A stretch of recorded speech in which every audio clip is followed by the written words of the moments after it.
hati. Ia memberikan kemurahan hatinya kepada semua orang, dan ini menjadi satu undangan untuk mengikuti Dia di dalam kerajaan surga. Rasa syukur telah bekerja, berterima kasih setelah mendapatkan upah. Nilai spiritual ini menjadi kekuatan bertumbuh dalam hidup beriman.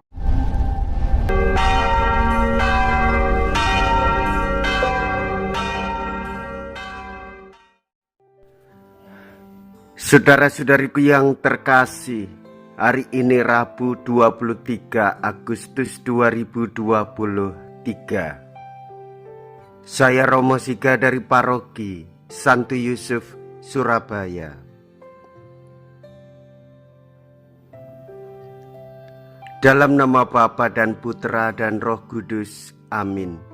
Yesus bertanya, iri hatikah engkau karena aku murah hati? Mea culpa, mea culpa, mea maxima culpa. Marilah kita berdoa. Allah Bapa Maha Pengasih, Engkau selalu baik dan ramah terhadap kami. Cinta kasih-Mu kepada manusia tiada batasnya. Semoga kami selalu penuh rasa syukur atas segalanya itu, dan selalu baik serta ramah terhadap sesama. Dengan pengantaraan Tuhan kami Yesus Kristus Putra-Mu yang hidup dan berkuasa, bersama dengan Dikau dalam persatuan Roh Kudus, Allah sepanjang segala masa. Amin.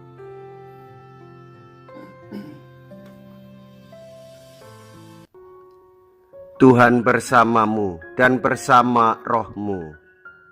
Inilah Injil suci menurut Matius. Dimuliakanlah Tuhan. Matius bab 20 ayat 1 sampai dengan ayat 16a. Sekali peristiwa Yesus mengemukakan perumpamaan berikut kepada murid-muridnya. Hal kerajaan surga sama seperti seorang tuan rumah yang pagi-pagi benar keluar mencari pekerja-pekerja untuk kebun anggurnya. Setelah ia sepakat dengan pekerja-pekerja itu mengenai upah sedinar sehari, ia menyuruh mereka ke kebun anggurnya.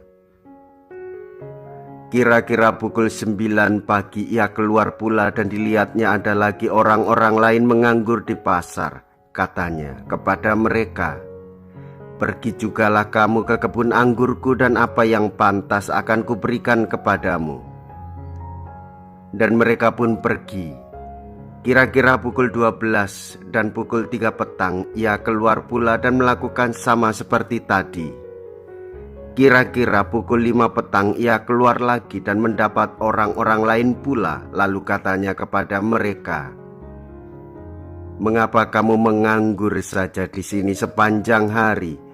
Kata mereka kepadanya, karena tidak ada orang mengupah kami.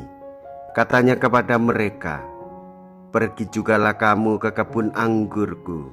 Ketika hari malam, tuan itu berkata kepada mandornya, panggillah pekerja-pekerja itu dan bayarkan upah mereka, mulai dengan mereka yang masuk terakhir hingga mereka yang masuk terdahulu.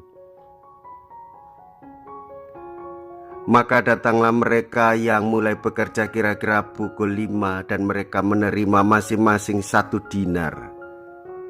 Kemudian datang mereka yang masuk terdahulu. Sangkanya akan mendapat lebih banyak, tetapi mereka pun menerima masing-masing 1 dinar juga.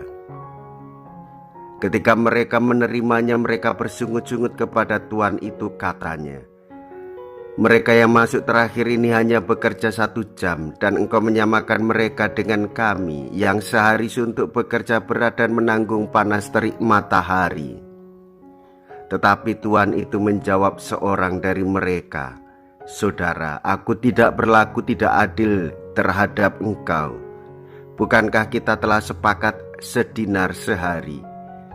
Ambillah bagianmu dan pergilah. Aku mau memberikan kepada orang yang masuk terakhir ini sama seperti kepadamu. Tidakkah aku bebas mempergunakan milikku menurut kehendak hatiku? atau iri hatikah engkau karena aku murah hati? Demikianlah orang yang terakhir akan menjadi yang terdahulu, yang terdahulu akan menjadi yang terakhir. Demikianlah sabda Tuhan. Terpujilah Kristus. Saudara-saudariku yang terkasih, Tuhan Yesus sungguh murah hati. Ia memberikan kemurahan hatinya kepada semua orang, dan ini menjadi satu undangan untuk mengikuti Dia di dalam kerajaan surga. Kerja dan upah merupakan bagian hidup manusia. Rasa syukur telah bekerja, berterima kasih setelah mendapatkan upah. Nilai spiritual ini menjadi kekuatan bertumbuh dalam hidup beriman. Mereka marah ketika mengetahui Yesus berbuat baik kepada seorang pekerja yang masuk sore hari dan mendapatkan upah yang sama, yaitu 1 dinar sehari. Saudara-saudari, keadilan menurut Tuhan Yesus mengatasi kemanusiaan. Allah menerapkan belas kasih terhadap seseorang yang meminta kepadanya dan bekerja melayaninya. Kemurahan hati bagi setiap orang mengungkapkan bagaimana Ia mengundang dan memberikan keselamatan bagi siapapun yang datang. Kerajaan surga itu merupakan belas kasih dan kemurahan hati Allah yang tidak didasarkan oleh sikap, kata-kata, dan tindakan manusiawi. Namun panggilan atas undangan kasih Yesus Kristus inilah yang menjadi kekuatan kita sebagai orang Kristiani. Saudara-saudari, wartakanlah ini semua sebagai orang Katolik yang dewasa di dalam iman. Semuanya berdasarkan kesepakatan dan kemurahan hati Allah. Marilah kita berdoa. Allah Bapa Maha Rahim, kami bersyukur karena Engkau telah menunjukkan belas kasih-Mu kepada kami dalam diri Yesus Mesias. Semoga sabdanya menghilangkan lapar kami akan keadilan, dan semoga hidup kami dapat membawa kedamaian bagi semua orang dengan pengantaraan Kristus Tuhan kami. Amin. Tuhan beserta kita sekarang dan selama-lamanya. Semoga Allah yang Maha Kuasa memberkati saudara sekalian, Bapa dan Putra dan Roh Kudus. Amin. Saudara-saudariku yang terkasih, pergilah. Ibadat sabda sudah selesai. Syukur kepada Allah.